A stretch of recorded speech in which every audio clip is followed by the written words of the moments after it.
Jai Hind, ladies and gentlemen. This is Air Commodore Vijender Singh Sivaj, a former pilot and instructor from Indian Air Force and Civil Aviation, and of course, a war veteran. Presently, I am the Director General, Aviation Safety Management Society of India, an organization which is working for the safety of each one of you. I am here before you to make a presentation on spatial disorientation, a very important topic of concern for operators and the pilots. Spatial disorientation has been responsible for causing large number of fatal accidents throughout the world. Spatial disorientation is loss of orientation in three dimensions in space related to the Earth's surface, where facts are different from feelings. It is the mistaken perception of one's position and motion relative to the Earth. Under normal visibility conditions, our orientation is around 80% based on visual clues, 10% by middle ear, and 10% by skin, muscles, joints, and tendons. Between middle ear, skin, muscles, joints, and tendons, the ears are more dominant and have greater influence on our orientation.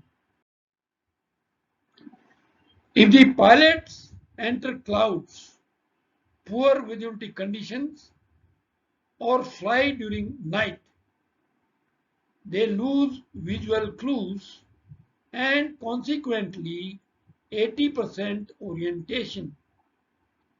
In the absence of visual clues, the vestibular system is prone to giving misleading inputs, resulting in spatial disorientation. Now let's have a look at the factors which can lead to spatial disorientation. First of all, loss of visual references due to clouds, poor visibility conditions, and during night can lead to spatial disorientation. Flying over long stretches of water like sea, big lakes, and large flooded areas, etc., at low altitudes. Desert or forested terrain where you see only brown or green without any contrast. Hills mainly during poor visibility conditions. Snowbound areas where you can get into whiteout conditions. Late transfer of attention to instruments in poor visibility conditions. While transiting from VMC to IMC or vice versa. Rapid movement of head, particularly during turns. Looking outside while flying on instruments, that is mixing VFR and IFR. Disengaging autopilot and flying hands-on while flying under poor visibility conditions. Reflections on cockpit from outside lights, laser lights, etc. Sunlight shining through clouds. Reflected light from the anti-collision rotating beacon and landing light, and in helicopters from even nav lights and rotor tip lights. Now let's discuss vestibular system and how it can cause disorientation. Our inner ear contains the vestibular system, which is also known as the organ of equilibrium. The vestibular system has two distinct parts: semicircular canals and otolith organs. Semicircular canals are designed to detect changes in angular acceleration. Otolith organs are designed to detect changes in linear acceleration and gravity. Both the semicircular canals and the otolith organs provide information to the brain regarding our body's position and movement. A connection between the vestibular system and the eyes helps to maintain balance and keep the eyes focused on an object while the head is moving or while the body is rotating. Now let's discuss the role of semicircular canals towards disorientation. The semicircular canals are three half-circular interconnected tubes located inside each ear that are the equivalent of three gyroscopes located in three planes at right angles to each other. Each plane corresponds to the rolling, pitching, or yawing motions of an aircraft oblique helicopter. Each canal is filled with a fluid called endolymph and contains a motion sensor with little hairs whose ends are embedded in a gelatinous structure called the cupula. The cupula and the hairs move as the fluid moves inside the canal in response to an angular acceleration. When the head is still and the airplane is straight and level, the fluid in the canals does not move and the hairs stand straight up, indicating to the brain that there is no rotational acceleration. If you turn either your aircraft, oblique helicopter, or your head, the canal moves with your head, but the fluid inside does not move because of its inertia. As the canal moves, the hairs inside also move with it and are bent in the opposite direction of the acceleration by the stationary fluid. This hair movement sends a signal to the brain to indicate that the head has turned.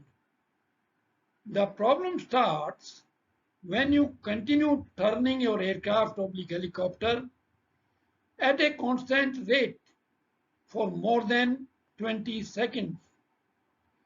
In this kind of turn, the fluid inside the canal starts moving initially and then friction causes it to catch up with the walls of the rotating canal. When this happens, the hairs inside the canal will return to their straight up position, sending an erroneous signal to the brain that the turn has stopped when in fact the turn continues. If the pilot starts rolling out of the turn to go back to level flight, the fluid inside the canal will continue to move due to inertia, and the hairs will now move in the opposite direction.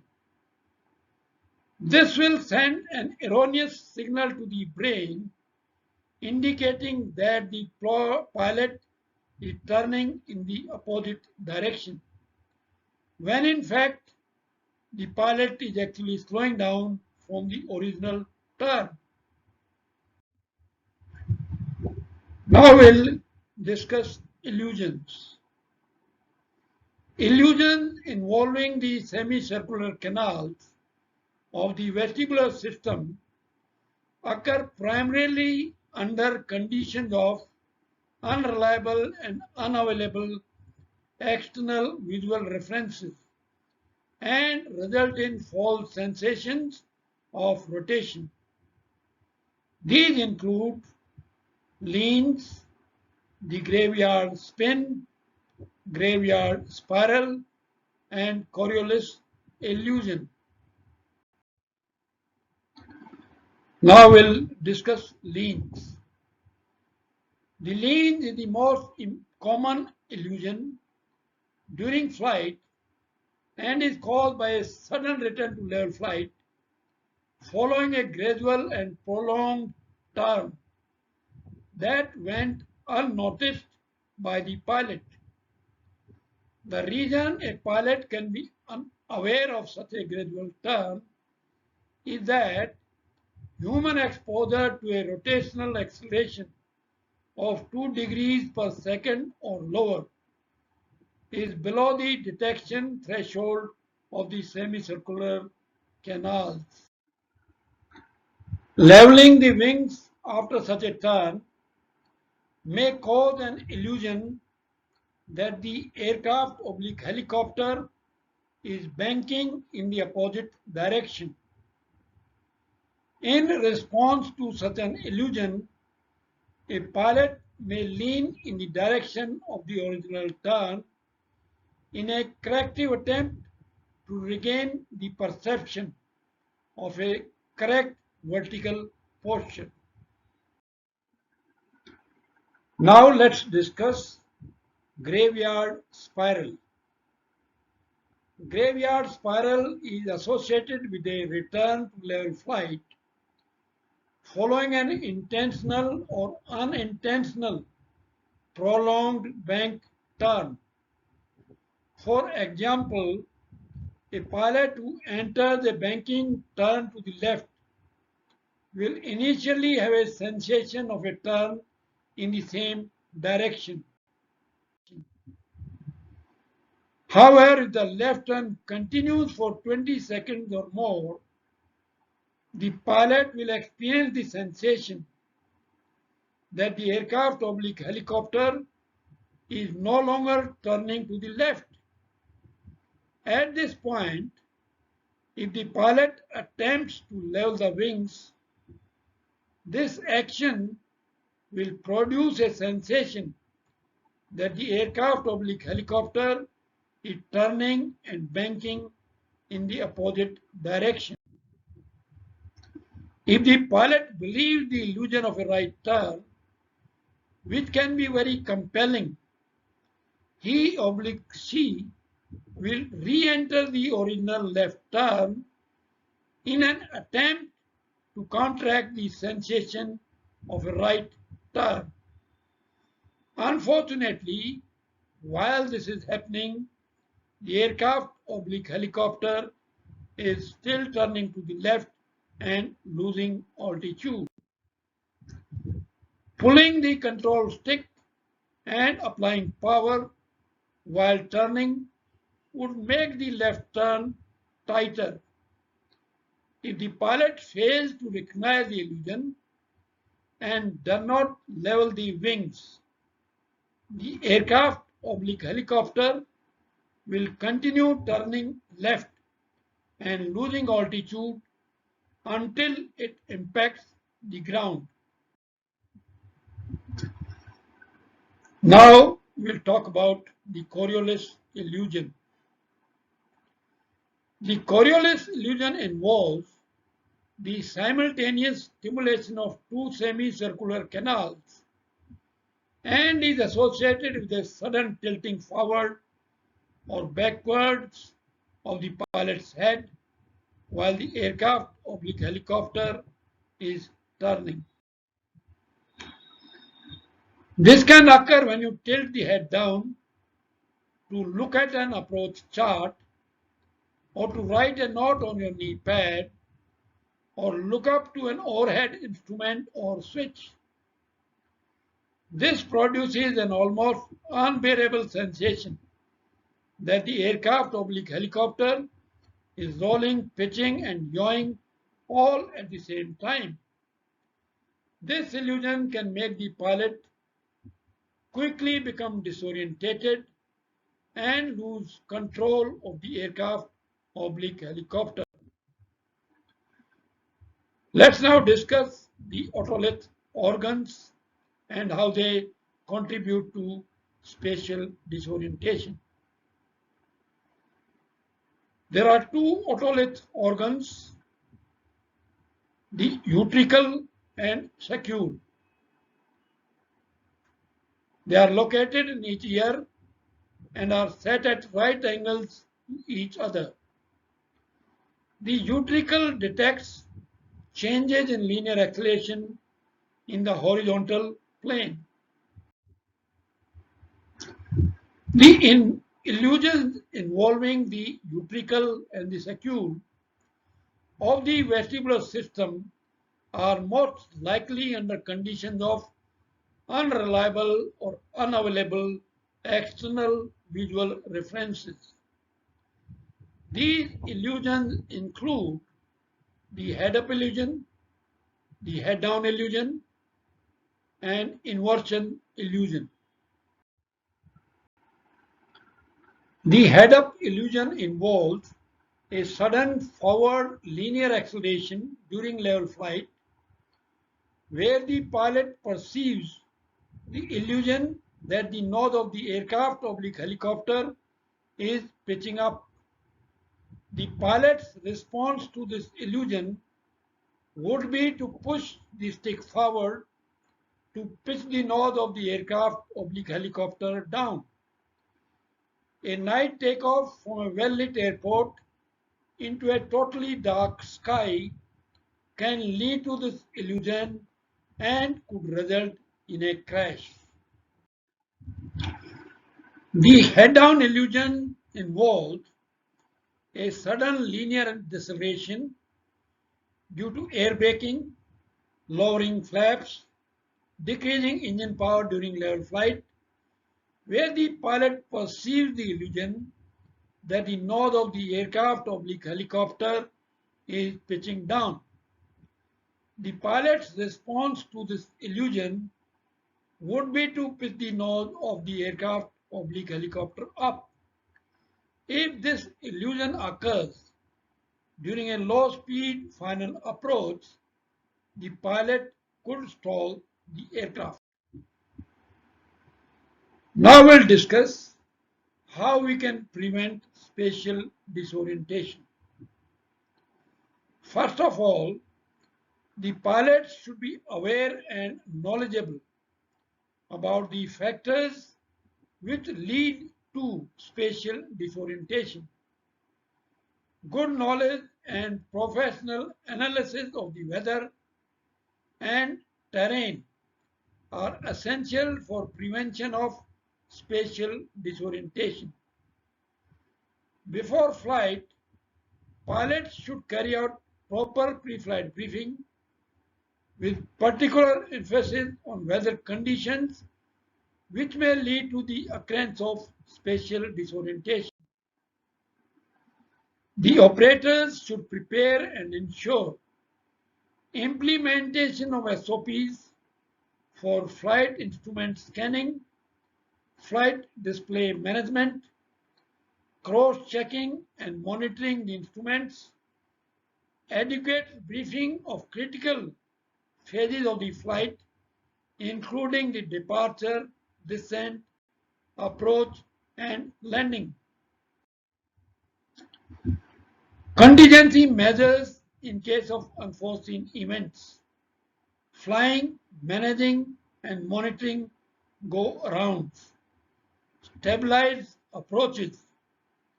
Instrument approaches in preference to visual approaches and use of toga. During the flight, if likely to enter clouds or poor visibility conditions, pilots should transfer their attention to instruments a minute or so before entering poor visibility conditions so that they are well established on instruments before entering those conditions.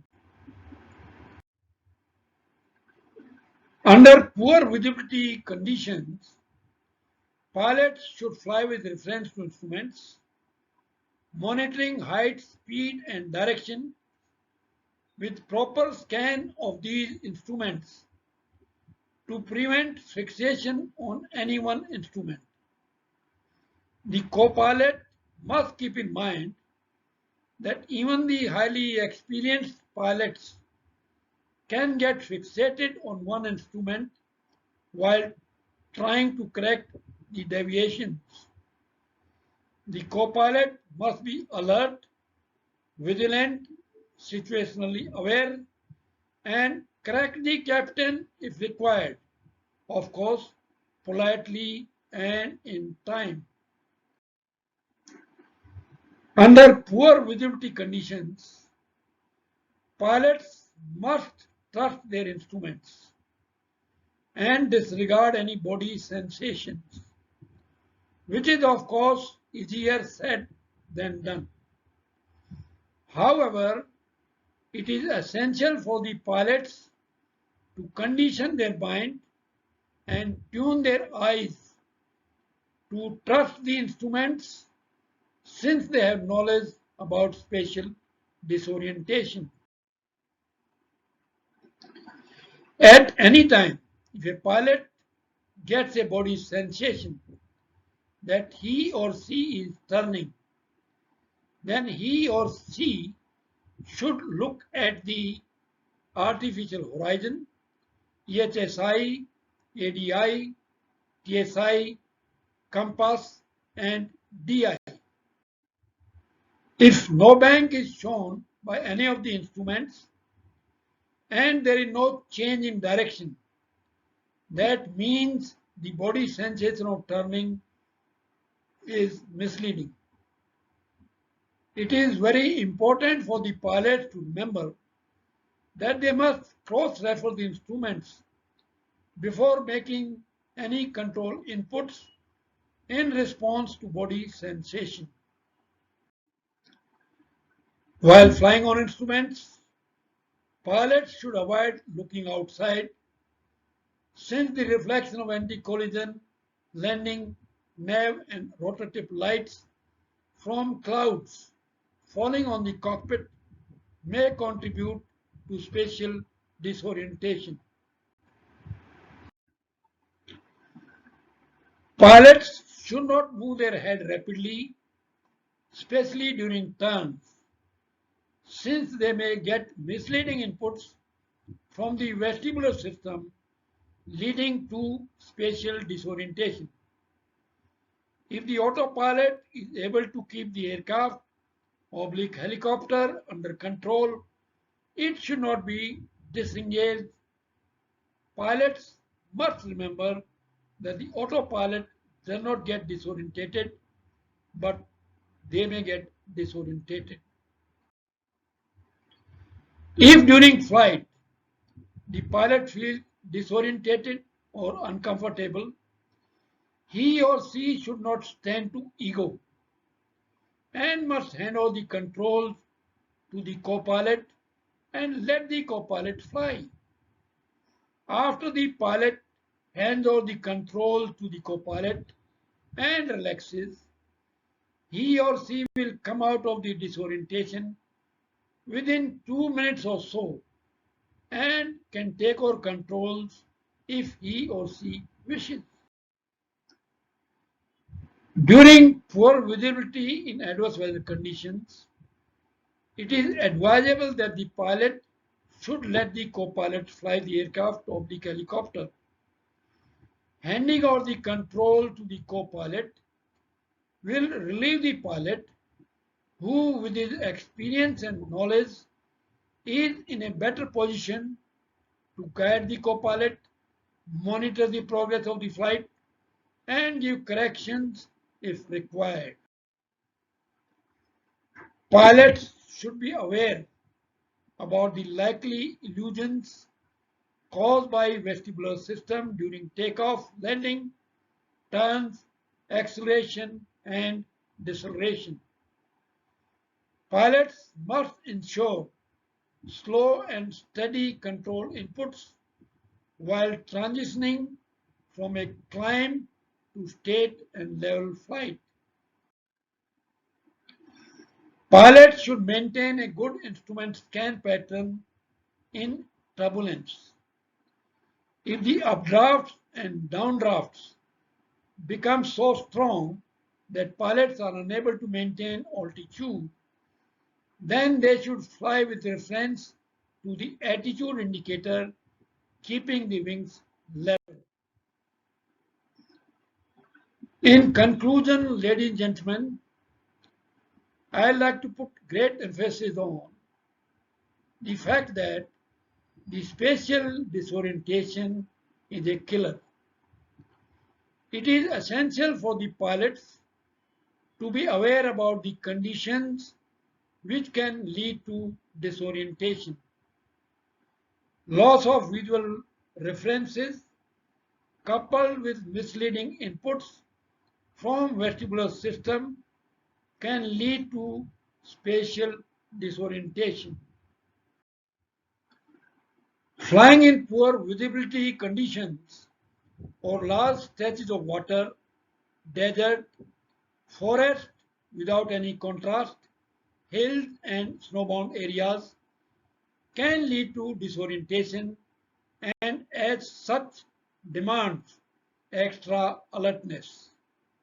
Fatigue, stress, cold and illness can be contributory factors for spatial disorientation. Before the flight, the pilots must get a good weather briefing and forecast, and based on the inputs, they should prepare to face the challenges posed by clouds and poor visibility conditions. Good crew resource management, good pre-flight descent and approach briefing, task sharing and workload management between the crew members is of paramount importance for the safe conduct of the flight. Pilots must remain in current touch with hands-on flying, instrument flying, and should be fully familiar with various procedures and charts. The SOPs must be followed meticulously and shortcuts must be avoided. If it is anticipated that the visual clues are likely to be lost, the pilots must transfer their attention to instruments and fly on basic instruments before entering clouds or poor visibility conditions. Adequate crew communication is an important factor, and the pilots should encourage their co-pilots to speak up, give inputs, and even correction to the captain if required without any hesitation.